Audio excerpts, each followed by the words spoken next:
Genève Show, émission spéciale, c'était l'un de nos très grands contemporains.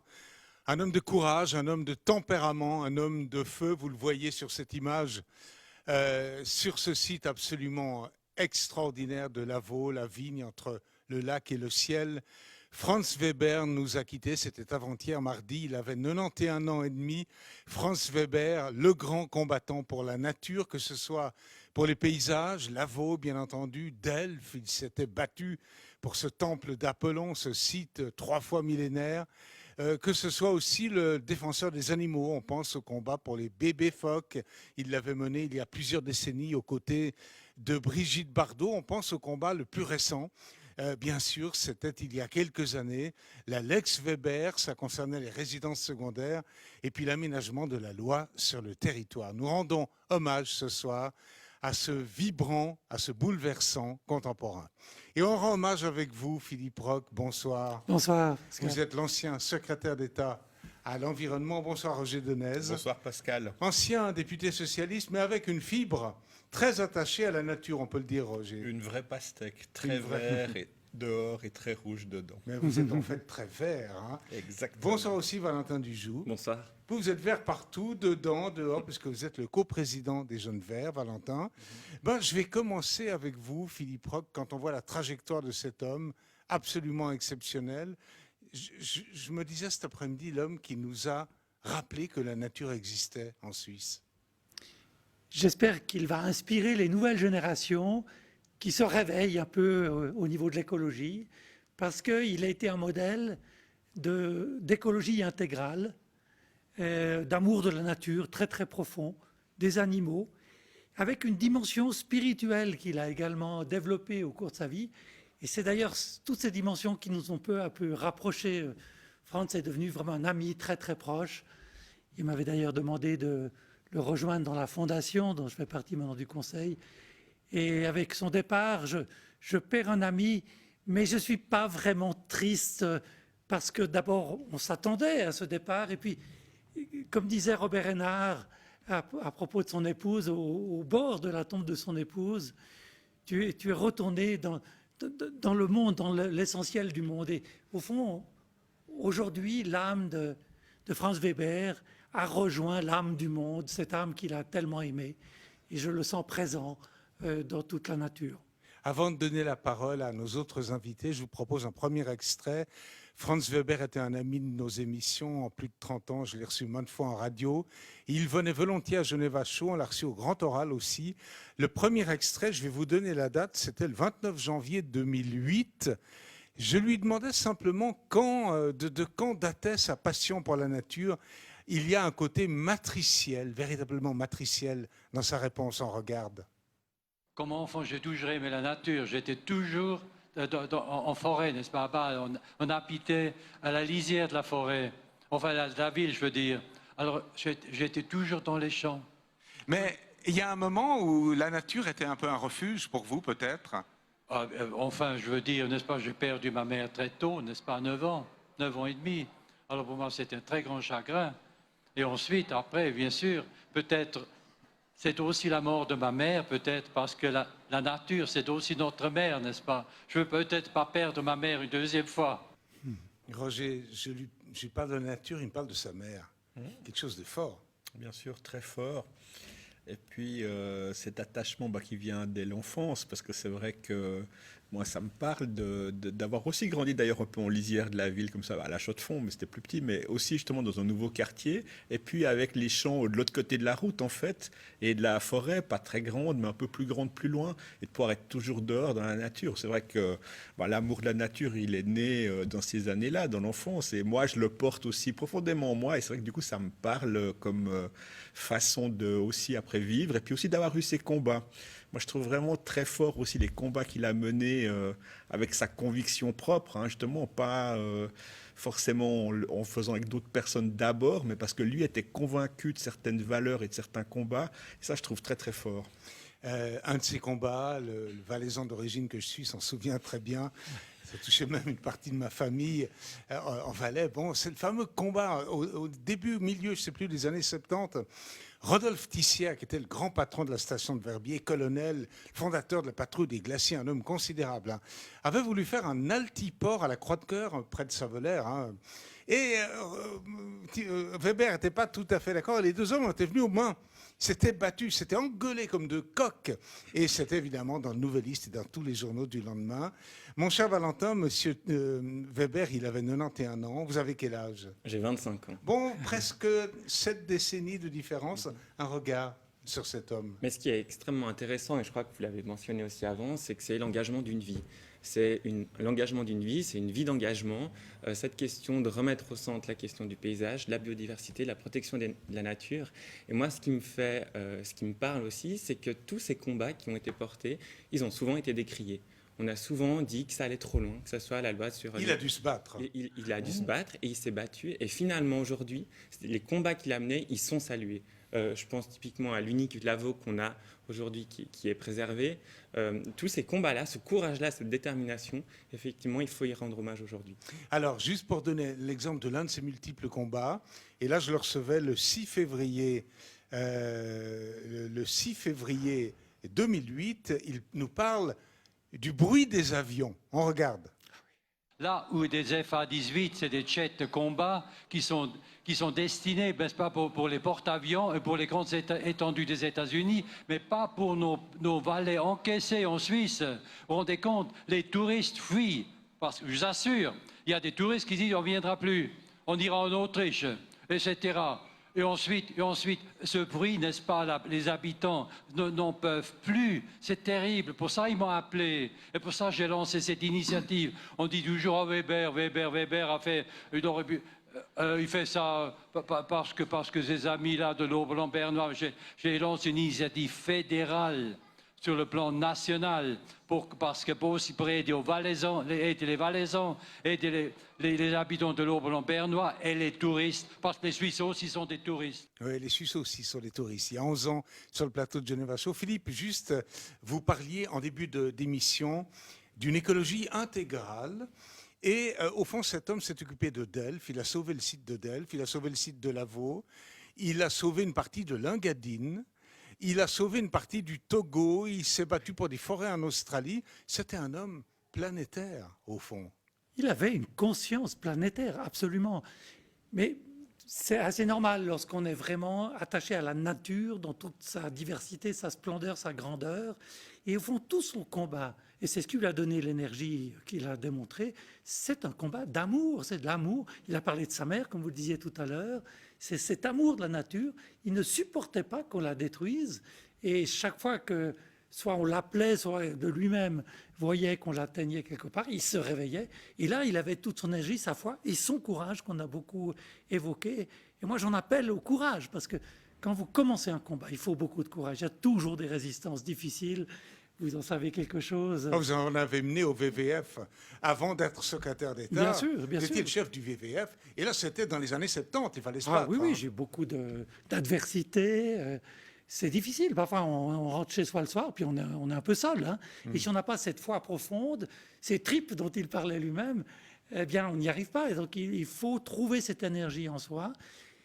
C'est ce qui nous donne aussi, cet amour de la nature, c'est ce qui nous donne le courage, parce qu'on a cette mère avec nous, c'est vrai.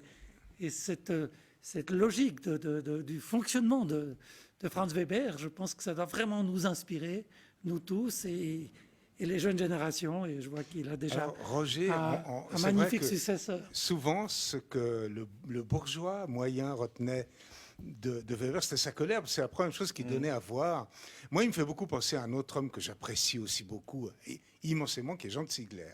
On partage ou pas les idées, mais le courage d'être seul contre tous, de se faire insulter, continuer. Il n'y en a pas beaucoup des comme ça en Suisse. Il n'y en a pas beaucoup des comme ça. Puis, tant pour Ziegler que pour Weber. Il y a la question, je trouve, quand même de la réussite, en tout cas peut-être de sympathie et puis de soutien, et puis d'avoir réussi à monter une fondation avec quand même des moyens considérables.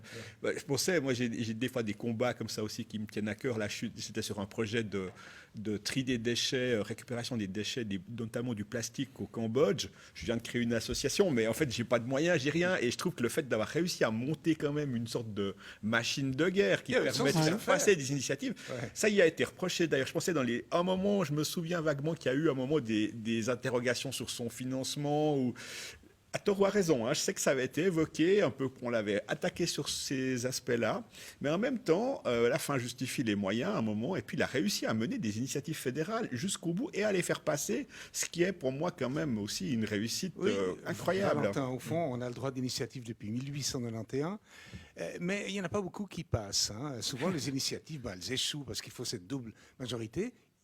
Les siennes, certaines, ont passé. C'est pas mal. Oui, et puis effectivement, ce qu'il faut aussi rappeler, c'est que c'est quelqu'un qui bouleverse. Dès les années 60, effectivement, il s'engage dans cette thématique de la protection de l'environnement qui n'est pas forcément au-devant des thématiques politiques. Il s'engage aussi dans ces enjeux-là avant qu'il y ait des élus, typiquement le premier élu vert à Berne date de 1979. Donc c'est vraiment un précurseur qui a une vraie vision. Tout premier. Voilà, Manuel le fameux. Et puis finalement, effectivement, cette vision-là, elle est portée, et puis il était effectivement précurseur. Par rapport à ce que nous disait, j'essaie de voir le fossé des générations, ou l'absence de fossé. Philippe Roch nous parlait d'une conception très spirituelle, on pourra peut-être parler tout à l'heure des romantiques allemands, on pourrait parler de la Grèce ancienne, de ce polythéisme où chaque source est un miracle et porte un nom de divinité différente. Vous êtes sensible à ça sans parler d'une dimension religieuse, mais peut-être spirituelle, au fond, Valentin. Oui, effectivement, il y a de toute façon dans cette question de l'attachement à la nature un lien qui est personnel et qui est propre à chacune et à chacun. Ce que je tiens aussi à dire aujourd'hui, c'est qu'effectivement, ce qu'on reçoit aujourd'hui, c'est effectivement toutes et tous un héritage. Et je pense qu'une partie de la jeune génération, quand on voit les mobilisations dans la rue de ces dernières semaines, celle qui va probablement se tenir samedi, je pense que la question de l'environnement, si elle est aussi aujourd'hui présente aujourd'hui, c'est grâce à des personnes comme Franz Weber qui ont pu apporter ça dans le débat il y a une cinquantaine d'années. Oui, c'est ça. Et puis, jusqu'à sa mort, quasiment. Au fond, on va parler des Suisses maintenant qui se battent. Je commence avec vous, Roger. Je pensais à un homme extraordinaire, un Saint-Gallois ou Zurichois, qui s'appelait Niklaus Mayenberg. Vous savez, il avait beaucoup écrit. Mayenberg, notamment sur le général Willet pendant la Grande Guerre. Et il y avait Mayenberg qui était un gueulard. Il y avait Weber qui n'arrêtait pas de piquer des colères. Ziegler, ça fait 50 ans que Ziegler s'énerve, au fond. Mais au fond, les Suisses sont aussi parfois des combattants. C'est pas toujours le calme plat dans notre bon vieux pays. Et heureusement, et qui sont prêts, tels des Guillaume Tell, à affronter des envahisseurs économiques, qui ont des intérêts économiques supérieurs, et ils n'ont pas peur d'affronter. Moi, je trouve que c'est vraiment cette dimension aussi du courage, et puis cette dimension justement de la vérité, d'être sincère dans l'engagement, même comme ça a été dit, avec à coup des attaques très fortes, des critiques très fortes en disant que c'était excessif. Mais moi, je pense qu'il y a vraiment ce courage de ne pas avoir peur d'affronter des montagnes. Puis en Suisse, c'est normal, on affronte des montagnes. Peut-être que Romain Jordan de la SPA Genève, avocat, bien sûr, va nous rejoindre, peut-être pas. On verra, il lui reste 10 minutes à peu près pour participer encore à notre émission. Je vous propose un troisième extrait, c'était le Grand Oral. Vous savez, cette émission qu'on faisait avec nos amis de la télé, Vaux Fribourg. Et dans le Grand Oral, je vais vous donner la date, c'était en 2012, en février, juste avant la fameuse initiative sur la Lex Weber, eh bien, il plaide pour cette initiative. Regardez avec quelle verdeur et avec quelle vigueur. La Suisse est un pays formidable, il a un franc fort, c'est un pays riche, là on peut faire du fric. Et là, il faut dire, crier halte, cette initiative, c'est un coup de détresse, un coup d'alerte en même temps, n'est-ce pas? Arrêtez, détruire notre patrie. Voilà. C'était au Grand Oral. Philippe, vous parliez tout à l'heure d'une dimension spirituelle. Je l'ai profondément perçue chez Weber quand il nous parlait de la nature. Oui. Et vous avez écrit beaucoup de livres. Il y a aussi votre dernier livre qui s'appelle « Ma spiritualité au cœur de la nature » aux éditions Jouvence. Vous rapprochez ça d'un grand courant, après la Aufklärung, au tournant 18e, 19e, qui a été le romantisme allemand. Et Weber y était sensible aussi, j'en ai parlé avec lui. Ça explique certainement en partie la complicité que j'avais avec Franz Weber. Et avec Judith, qui est son épouse, qui sur ce plan-là est aussi une personne extrêmement intéressante et qui a certainement aussi influencé Franz dans cette dimension spirituelle. Alors, ce n'est pas une dimension religieuse au sens institutionnel, mais c'est un respect de l'autre, qu'il soit humain ou qu'il soit nature, dans une dimension qui n'est pas seulement matérielle. Et Weber s'est souvent exprimé contre ce risque de considérer le monde uniquement sur le plan matériel. Il y a un risque parce que finalement, la Terre devient purement une ressource à exploiter.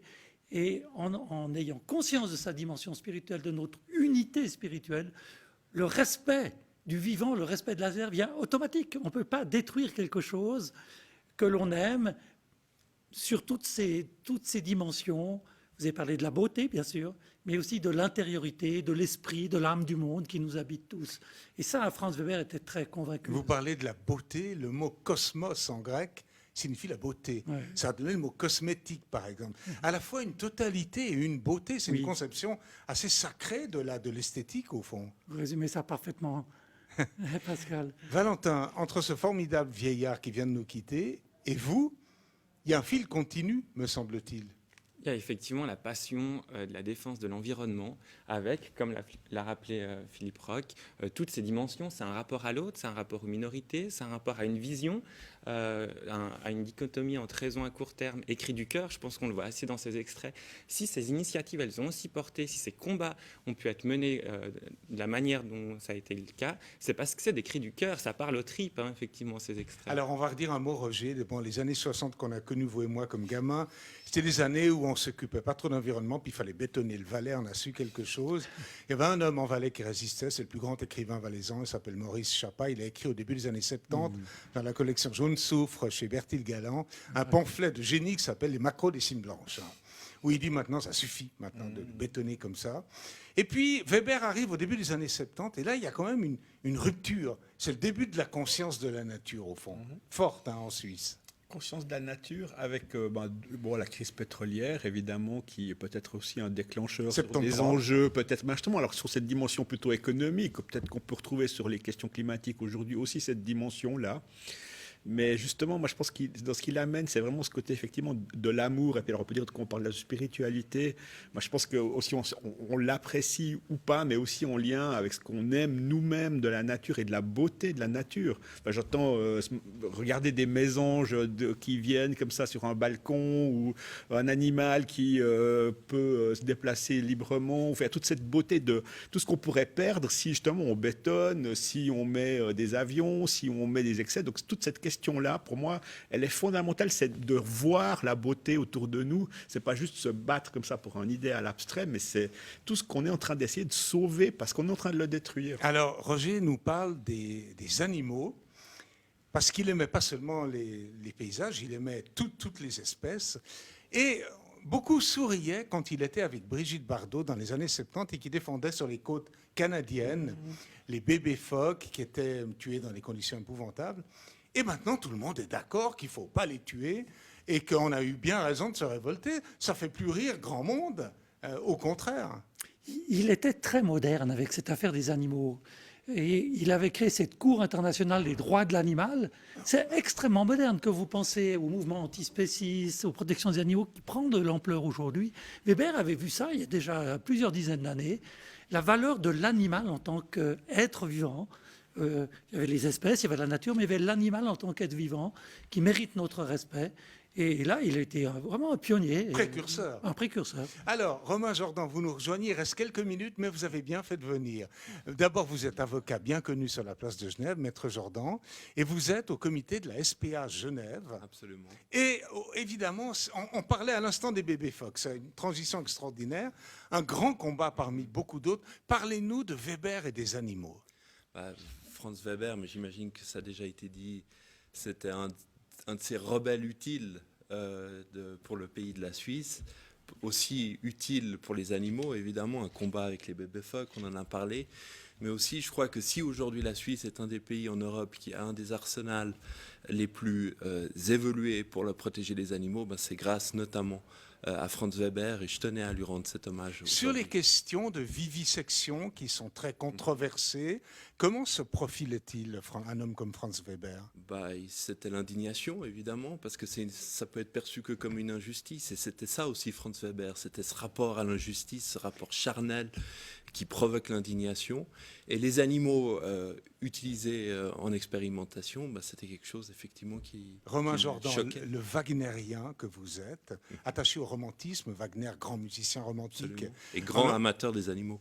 Justement, et en l'occurrence le romantisme allemand, mais il est universel pour être anglais, français, etc. Bon, italien, les Promessi Sposi, Manzoni. Bon, comment il perçoit le rapprochement très subtil que nous fait Philippe Roch, qui est très intéressant, entre la spiritualité de Weber dans son rapport à la nature et le mouvement romantique allemand au tournant 18e, 19e? Wagner résume bien la chose. Il résume bien leur lien, d'ailleurs, dans la villa Wanfried, que vous pouvez aller visiter. Vous pouvez voir qu'il y a une tombe pour chacun de ces chiens qui donnait des noms. Un rapport particulier, prendre l'animal non pas comme une machine, non pas comme un outil, mais comme un être vivant, un être avec lequel on interagit, un être qui a des émotions, qui prend des décisions. C'est cette sensibilité-là aussi. Il me semble que Richard Wagner, qui était né en 1813 et mort en 1883, il n'a pas connu Franz Weber. Malheureusement, S'il l'avait connu, il y aurait eu quelque chose entre ces deux hommes. ça aurait donné un opéra magnifique. Ah oui. Surtout que Franz Weber était grand amateur de musique. Absolument. On en parle peu chez lui, mais c'était Au fond, pour résumer, puis ce sera peut-être le tour conclusif, Roger, Valentin, qui vous voulez, une capacité d'indignation, mais une capacité d'extase. Exactement. Il ne faisait pas que gueuler, il était heureux, au fond, aussi, d'être vivant dans la nature. Exactement. Puis je pense que de cette conscience de la beauté, de la richesse qui nous entoure, on tire l'énergie aussi pour le préserver, le protéger et le faire perdurer pour les générations suivantes. Je pense que c'est un moteur fabuleux et écologique pour ce combat. Sur l'extase, le côté très positif et pas seulement toujours gueuler, mais au fond, c'est un rapport qu'il a avec Jean de Sigler. Jean de Sigler qui aime la vie, il le dit profondément, souvent en vieillissant d'ailleurs, Valentin. Mais c'est effectivement ça. En fait, ce qu'on fait depuis le début de ce débat, c'est de parler de passion. Enfin, on parle de passion, on parle d'amour pour les choses qui nous animent. Et c'est ça, finalement, aussi, Franz Weber, c'est ça, ses combats. Et aujourd'hui, on a effectivement un héritage à faire perdurer. Quand je le recevais en radio ou en télé, il avait une telle présence, on l'a vu dans les extraits, avec ce petit accent suisse-allemand, il faisait des phrases courtes comme ça, émotives, affectives, des indépendantes, saccadées, successives, comme des sarbacanes comme ça. C'était pas des phrases élaborées d'un grand intellectuel qui pense. C'était un homme, c'était le cœur qui parlait au fond. C'est vrai, j'ai eu la chance de le côtoyer dans ses combats, mais aussi sur le plan privé. J'ai passé beaucoup de temps avec lui, à la maison, avec Judith, avec Vera. Et ses qualités, il les avait aussi dans la relation personnelle.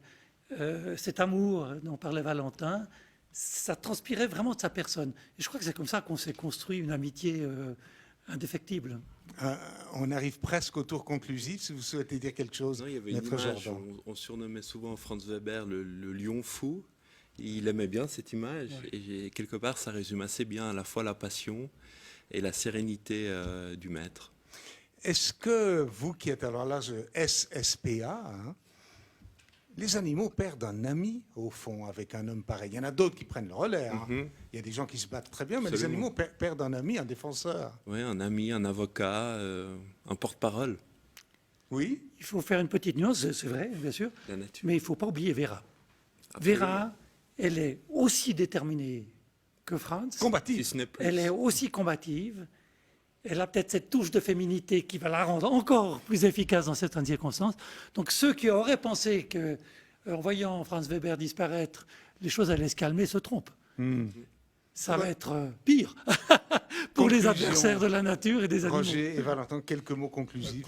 Moi, je pense que c'est aussi important de penser qu'il a pu faire ça lui-même, construire ses combats avec sa liberté propre, parce qu'il y a des organisations qui existent, il y a des structures qui existent, il y a des partis politiques, et lui, il a mené ses combats que d'autres n'ont peut-être pas eu la force de prendre avant, où on peut être renoncé. Et ça, je trouve que c'est aussi très beau, c'est d'oser mener des combats et puis peut-être de prendre des claques à la fin, mais au moins de les lancer et de se battre pour ces valeurs. Ça, je trouve très, très fort. Et je pense que justement, sa fille aussi, c'est une chance d'avoir des personnes comme ça dans notre pays. Belle conclusion, la vôtre, Valentin. C'est surtout que ça montre que l'engagement porte, que les combats doivent être menés quand on est persuadé que c'est les bons. J'ai la certitude que les combats qui ont été menés ces 50 dernières années avec Franz Weber sont les bons, qu'il faut poursuivre et qu'effectivement les idées doivent être défendues. Merci à tous. Valentin Dujou est coprésident des Jeunes Verts. Roger Denez est ancien député socialiste. Maître Romain Jordan, qui nous a rejoint ventre à terre, mais dans une circulation complexe. Il est notamment au comité de la SP à Genève. Et puis Philippe Roch, qui vient de sortir ce beau livre, hein, Ma spiritualité au cœur de la nature, que je n'ai pas encore lu puisque je le reçois aujourd'hui. C'est l'ancien secrétaire d'État à l'environnement. Voilà nos amitiés, notre sympathie à ses proches, à sa famille, notamment bien sûr à Vera que j'ai eu au téléphone en début d'après-midi. Merci à tous. Dimanche, je ne sais pas encore pour le grand oral, il est possible que nous parlions de la loi sur les armes, parce qu'évidemment, c'est l'un de nos objets de votation le 19 mai prochain. Merci à Franz Weber d'avoir existé et excellente soirée. À dimanche. Au revoir.